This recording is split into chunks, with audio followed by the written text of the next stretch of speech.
नमस्कार दोस्तों, स्वागत है आपका अपने YouTube channel UP board special में। क्लास 10th NCERT मैथ की सीरीज़ में आज हम प्रश्नावली 4.1 देखेंगे। तो पहला प्रश्न हम पढ़ते हैं, आप अपने स्क्रीन पर देख सकते हैं। जांच कीजिए कि क्या निम्न द्विघात समीकरण है। इसमें पहला प्रश्न आपको दिया है x + 1 का whole square equal to 2 × x + 3। आपको बताना है कि ये द्विघात समीकरण है या नहीं। तो द्विघात समीकरण का मतलब आप समझते हैं कि ऐसा समीकरण जिसमें चर की अधिकतम घात 2 हो। तो देखिए, अभी इस प्रकार आप देखेंगे तो नहीं लग रहा है कि चर की घात 2 है। तो अगर कोई भी आपको समीकरण दिया गया है, अगर वो गुणा के रूप में है तो गुणा कर लीजिए, या कोई फार्मूला लग रहा हो जैसे यहाँ a + b का होल स्क्वायर, तो उस फार्मूले को लगाकर तब बताइए कि वह द्विघात समीकरण होगा कि नहीं होगा। तो पहले यहाँ देखिए a + b का होल स्क्वायर लगाएंगे, a² + 2ab + b² equal to, अब इस 2 का गुणा कर दीजिए 2x + 3।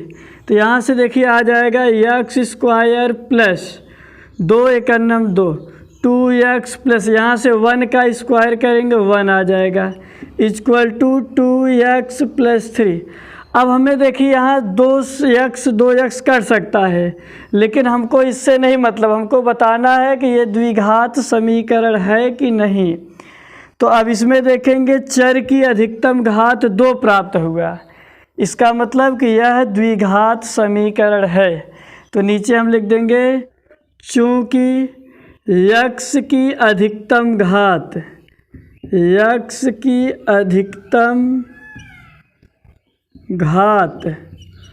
2 है, इसलिए यह मतलब यह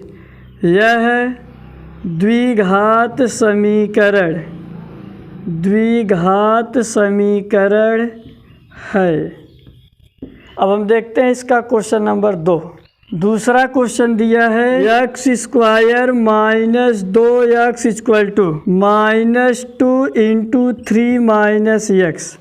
तो इसको भी हम क्या करेंगे, पहले इस -2 का गुणा कर लीजिए, और वैसे भी -2 का अंदर गुणा करने से तो x की घात में कोई परिवर्तन होगा नहीं। तो यहाँ से हम देखेंगे x की सबसे बड़ी घात 2 है, तो इसका मतलब यह भी द्विघात समीकरण है। तो इसे भी कह सकते हैं चूँकि x की अधिकतम घात 2 है, इसलिए यह भी द्विघात समीकरण होगा। अब हम तीसरा प्रश्न देखते हैं। तीसरा प्रश्न है x - 2 × x + 1 equal to x - 1 × x + 3। तो इसे अभी देखेंगे, इसमें x की घात 2 नहीं दिखाई दे रहा है, लेकिन यहाँ देखिए गुणा के रूप में है। तो पहले आप इन दोनों का गुणा करिए। तो यहाँ x का गुणा पहले इन दोनों में करेंगे तो हो जाएगा x² + x, फिर -2 का गुणा इन दोनों में करेंगे -2x - 2 इक्वल टू, अब इसका गुणा करिए, x का गुणा इन दोनों में करेंगे तो x² + 3x, फिर -1 का गुणा इसमें करेंगे -x, -1 का गुणा +3 में करेंगे तो -3। यहाँ से देखिए दोनों ओर से x² कैंसिल हो गया। तो अब जो बचा, यहाँ से देखिए इसको सरल भी कर सकते हैं या ना सरल करेंगे तब भी चलेगा। यहाँ से आ जाएगा -x - 2 इक्वल टू, ये आ जाएगा 2x - 3। अब इसमें देखेंगे x की अधिकतम घात 1 है, जबकि द्विघात समीकरण होने के लिए x की 2 घात होनी चाहिए। तो यह इसका मतलब यह भी द्विघात समीकरण नहीं है। अब हम देखेंगे question number 4। x - 3 × 2x + 1 equal to x × x + 5। अब इसको क्या करेंगे, हम पहले इसको अंदर गुणा करेंगे तब बताएंगे। तो यहाँ से देखिए पहले x का गुणा इन दोनों में करिए, फिर -3 का गुणा इन दोनों में करिए, फिर x का गुणा इसमें करिए, तो देखिए 2 आएगा। और उसके बाद तब हम देख के बताएंगे कि ये द्विघात समीकरण है या नहीं। यक्स का इसमें गुणा करेंगे तो यहाँ से आ जाएगा 2x² प्लस यक्स, -3 का गुणा इन दोनों में करेंगे तो आ जाएगा -6x -3। अब यक्स का गुणा करेंगे तो आ जाएगा x² प्लस 5।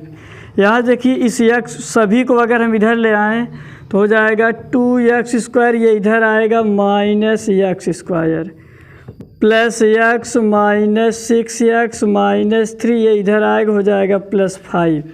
तो आ जाएगा x², यहाँ देखिए ये घट जाएगा तो आ जाएगा -5x प्लस 2 इक्वल टू यहाँ 0, यहाँ भी देखिए इक्वल टू 0 रहेगा। अब इसमें भी देखेंगे तो यक्स का अधिकतम घात 2 है, इसका मतलब यह भी द्विघात समीकरण है। तो हम लिख देंगे यह है एक द्विघात समीकरण है। इसके आगे देखिए हमने कुछ प्रश्न लिखा है, अब इसमें भी आपको वही बताना है। तो पहले यहाँ से देखिए इसको, अब इन दोनों को पहले हम क्या करेंगे, गुणा करेंगे। अब गुणा करने के बाद हम देखेंगे कि 2 घात में आ रहा है कि नहीं। अगर 2 घात में आ रहा है तो ये द्विघात समीकरण होगा, और अगर नहीं आ रहा है तो नहीं होगा। तो आप इसे जो है गुणा करके लगा सकते हैं, जैसे हमने अभी पीछे गुणा करके बताया था। अब इसको ज़रा हम देख लेते हैं। तो इसमें देखिए क्या करेंगे, x -2 का होल स्क्वायर, इसमें क्या करेंगे a -b का होल स्क्वायर लगाएंगे तो आ जाएगा x² plus 3x plus 1 equal to x² plus b², तो 2 का स्क्वायर करेंगे 4 -2ab, तो 2 दूनी 4x हो जाएगा। अब यहाँ से देखिए x² कट जाएगा तो इधर से बचेगा 3x plus 1 equal to 4 -4x। अब ये देखिए 2 घात में नहीं आ रहा है, इसका मतलब कि यह द्विघात समीकरण नहीं है। अब यहाँ से देखिए क्वेश्चन नंबर 7, इसमें आपको देखिए यहाँ a प्लस b का होल क्यूब लगेगा और इस 2x का अंदर गुणा होगा। तो यहाँ से जब इसको लगाएंगे तो हो जाएगा a³ plus b³ plus 3ab bracket में a प्लस b, इसमें a प्लस b का होल क्यूब लगा दिए। अब इसका अंदर गुणा कर दीजिए तो हो जाएगा 2x³ -2x। यहाँ से इसको देखिए सरल करेंगे तो x³ प्लस 2 का क्यूब करेंगे आ जाएगा 8 प्लस 3 दूनी 6x ब्रैकेट में x plus 2 equal to 2x³ -2x। अब आप 6x का अंदर गुणा कर दीजिए तो यहाँ से आ जाएगा x³ प्लस 8 प्लस 6x², अब फिर इसका 2 में करेंगे तो आ जाएगा 12x equal to 2x³ -2x।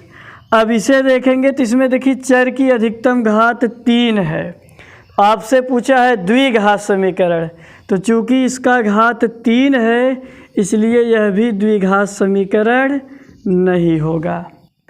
अब देखते हैं क्वेश्चन नंबर 8, तो इसको भी देखिए उसी तरह से है।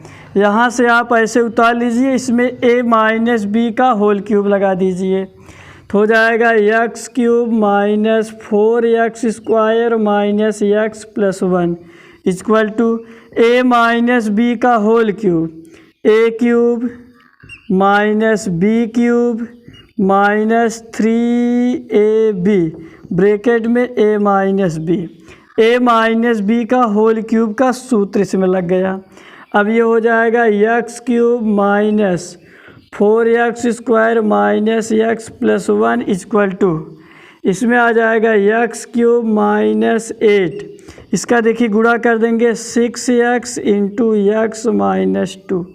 यहाँ से देखिए x³ कट गया तो आ जाएगा -4x² -x plus 1 equal to, यहाँ से आ गया -8 6x का गुणा करेंगे तो आ जाएगा 6x² माइनस का गुणा माइनस में प्लस 12x। अब यहाँ देखिए 6x² और यहाँ -4x², -4x² और -6x² ये कटेगा नहीं, मतलब 2 घात इसमें बना रहेगा। और जब 2 घात इसमें है तो इसका मतलब ये द्विघात समीकरण है। तो इस प्रकार आप द्विघात समीकरण पता कर सकते हैं कि कौन द्विघात समीकरण है और कौन द्विघात समीकरण करा दिया था। अब हम क्वेश्चन नंबर 2 देखेंगे। दूसरा प्रश्न है, निम्न स्थितियों को द्विघात समीकरणों के रूप में निरूपित कीजिए। पहला, एक आयताकार भूखंड का क्षेत्रफल 528 वर्ग मीटर है। क्षेत्र की लंबाई चौड़ाई के 2 गुने से 1 अधिक है। हमें भूखंड की लंबाई और चौड़ाई ज्ञात करनी है। इसमें आपको क्या करना है, कथन दिया गया है, उस कथन से आपको द्विघात समीकरण बनाकर छोड़ देना है, उसे हल नहीं करना है। तो पहले प्रश्न में दिया है कि एक आयताकार भूखंड है और उस भूखंड की लंबाई चौड़ाई के 2 गुने से 1 अधिक है। तो हमें क्षेत्र की लंबाई और चौड़ाई ज्ञात करना है, इसके लिए समीकरण बनाइए। तो देखिए, आयताकार भूखंड है तो आयत का क्षेत्रफल होता है लंबाई गुणे चौड़ाई। इसका मतलब हमें लंबाई और चौड़ाई पता होना चाहिए। तो पहले हम लंबाई और चौड़ाई मानेंगे। मान लिया आयताकार भूखंड की चौड़ाई हम मान ले रहे हैं x मीटर है। तो लंबाई कितना होगा, देखिए लंबाई को कहा है कि लंबाई चौड़ाई के 2 गुने से 1 अधिक है। तो चौड़ाई x है, दुगुना करेंगे तो 2x, 2 गुने से भी 1 अधिक है। चौड़ाई है x तो दुगुना करेंगे तो हो जाएगा 2x, 2 गुने से 1 अधिक है तो 2 गुने में 1 आप जोड़ दीजिए, यह हो जाएगा आयत की लंबाई। अब आप निकालिए क्षेत्रफल। आयताकार भूखंड का क्षेत्रफल, आयताकार भूखंड का क्षेत्रफल। देखिए, आयत के क्षेत्रफल का सूत्र होता है लंबाई गुणे चौड़ाई। तो यहाँ से देखिए आपको लंबाई आ गया है 2x + 1 इंटू चौड़ाई यहाँ से x। अब इस x का अंदर गुणा कर दीजिए। आयताकार भूखंड का क्षेत्रफल आपको दिया है 528 वर्ग मीटर है, तो 528 वर्ग मीटर लिख दीजिए। तो आ जाएगा 528 = x का अंदर गुणा कर दीजिए तो 2x² प्लस x का गुणा 1 में करेंगे x हो जाएगा। अब इसको इधर पक्षांतर कर लीजिए तो आ जाएगा 0 = 2x² प्लस x माइनस 528, या हम इसको इधर लिख सकते हैं 2x² प्लस x माइनस 528 = 0। हमें देखिए लंबाई और चौड़ाई नहीं ज्ञात करना है, केवल समीकरण बनाकर छोड़ना है। तो ये आपका समीकरण बन गया, इसे हल करने पर आ जाएगा, लेकिन हल नहीं करना है। अब हम देखेंगे इसका क्वेश्चन नंबर 2। 2 क्रमागत धनात्मक पूर्णांकों का गुणनफल 306 है। हमें पूर्णांकों को ज्ञात करना है। 2 क्रमागत पूर्णांक, क्रमागत पूर्णांक का मतलब होता है क्रम से आने वाला। जैसे 5 के बाद 6 आता है, 6 के बाद 7 आता है, कोई भी आपको छोड़ना नहीं है। तो 2 क्रमागत पूर्णांकों का गुणनफल 306 है। तो पहले आप दोनों पूर्णांकों को मान लीजिए। मान लिया दोनों क्रमागत पूर्णांक, दोनों क्रमागत पूर्णांक, दोनों क्रमागत पूर्णांक x तथा x + 1 है। क्रम से आपको मानना है तो पहला x मान लिए, दूसरा x + 1। अब कहा है कि दोनों क्रमागत पूर्णांकों का गुणनफल 306 है। यहाँ से हम लिखेंगे प्रश्नानुसार, प्रश्नानुसार दोनों क्रमागत पूर्णांकों का गुणनफल, तो इनका जब गुणा करेंगे x × x + 1, इनका गुणनफल है 306। अब x का आप अंदर गुणा कर दीजिए तो हो जाएगा x² प्लस x = 306। अब 306 का पक्षांतर कर दीजिए, X square plus X minus 306 equal to 0। ये आपका समीकरण बनकर तैयार हो गया। अब देखते हैं क्वेश्चन नंबर 3। तीसरा प्रश्न है, रोहन की माँ उससे 26 वर्ष बड़ी है। उनकी आयु का गुणनफल अब से 3 वर्ष पश्चात 360 हो जाएगी। हमें रोहन की वर्तमान आयु ज्ञात करनी है। रोहन की वर्तमान आयु ज्ञात करनी है तो हम रोहन की वर्तमान आयु पहले मान लेते हैं। दूसरे का तीसरा प्रश्न है, मान लिया रोहन की वर्तमान आयु, रोहन की वर्तमान आयु इक्वल टू x वर्ष। अब उसकी माँ 26 वर्ष बड़ी है तो उसके माँ की आयु निकालिए। रोहन के माँ की आयु, माँ की वर्तमान आयु इक्वल टू x प्लस 26, क्योंकि उसकी माँ 26 वर्ष अधिक है तो 26 प्लस हो जाएगा। अब यहाँ से देखिए, आप लगाइए प्रश्नानुसार। कह रहा है कि अब से 3 वर्ष पश्चात उनकी आयु का गुणनफल 360 हो जाएगा। अब से 3 वर्ष पश्चात, तो 3 वर्ष पश्चात देखिए रोहन की आयु हो जाएगा x प्लस 3 और उसकी माँ की आयु कितना होगा, x प्लस 26 वर्तमान में है। 3 वर्ष बाद का है तो 3 जुड़ जाएगा, हो जाएगा प्लस 3। अब इनकी आयु का गुणनफल इक्वल टू 360, क्योंकि कहा है कि 3 वर्ष पश्चात उनकी आयु का गुणनफल 360 हो जाएगा। तो 3 वर्ष पश्चात का, इसलिए 3 हम रोहन की आयु में जोड़ दिए और 3 उसकी माँ की आयु में जोड़कर गुणा कर दिए, तो गुणनफल इक्वल टू 360। अब इसी को आप सरल कर लीजिए। x plus 3 into X plus 29 equal to 360। अब आप इसका अंदर इसके गुणा कर दीजिए, तो x का गुणा x में करेंगे आ जाएगा x स्क्वायर प्लस x का गुणा 29 में 29x। 3 का गुणा x में करेंगे 3x प्लस 3 का गुणा इसमें करेंगे 3 9 27, 3 दूनी 6 2 8 इक्वल टू 360।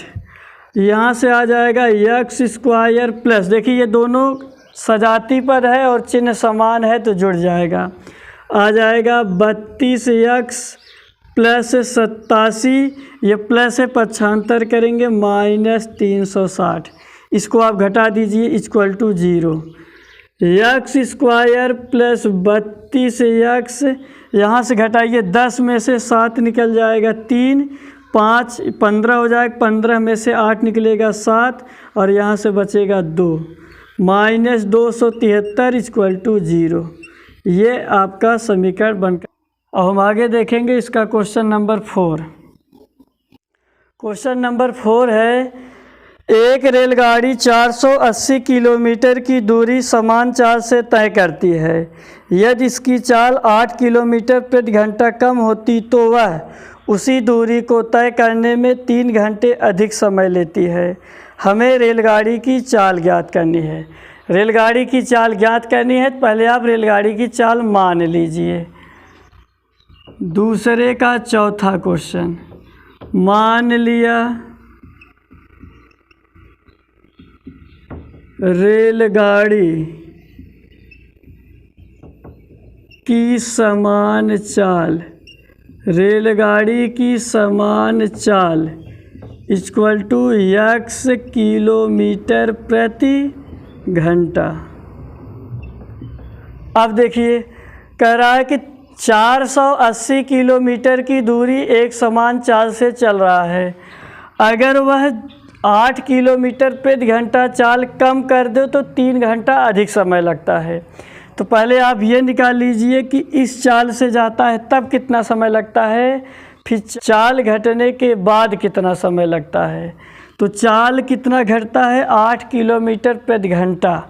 तो यहाँ से लिखेंगे चाल में 8 किलोमीटर प्रति घंटा की कमी होने के बाद, की कमी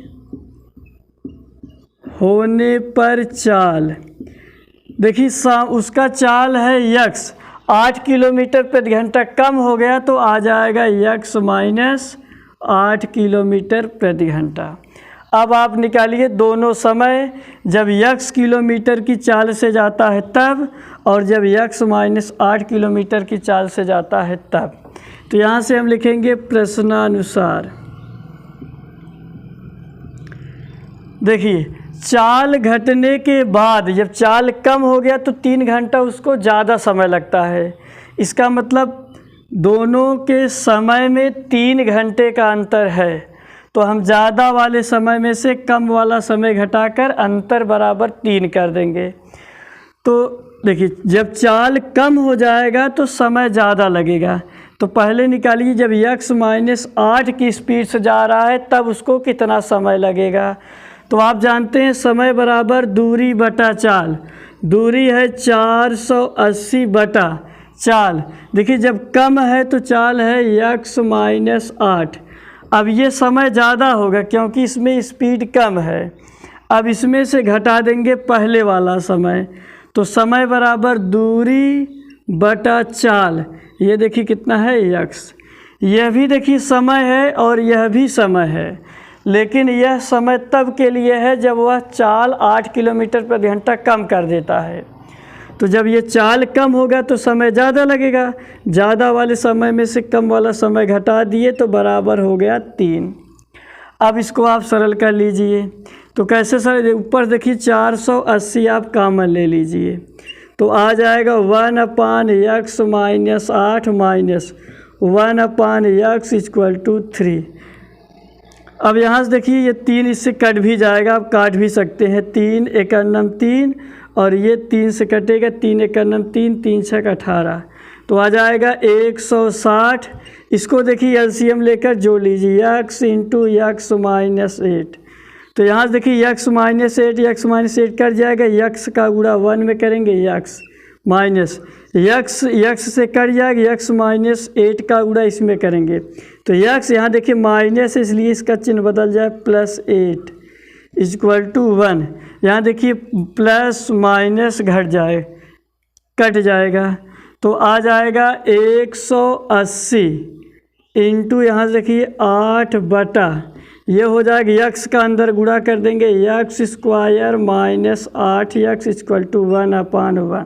अब इसका तिरछा गुणा कर दीजिए, 1 का गुणा इसमें करेंगे तो आ जाएगा X square minus 8x equal to 1 का गुणा इसमें करेंगे यही आएगा।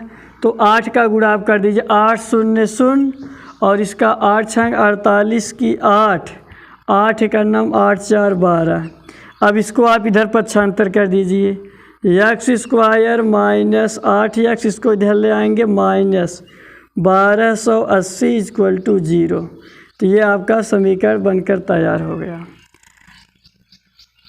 तो अगर ये वीडियो आपको पसंद आया हो तो चैनल को सब्सक्राइब कर लें और वीडियो को लाइक कर लें।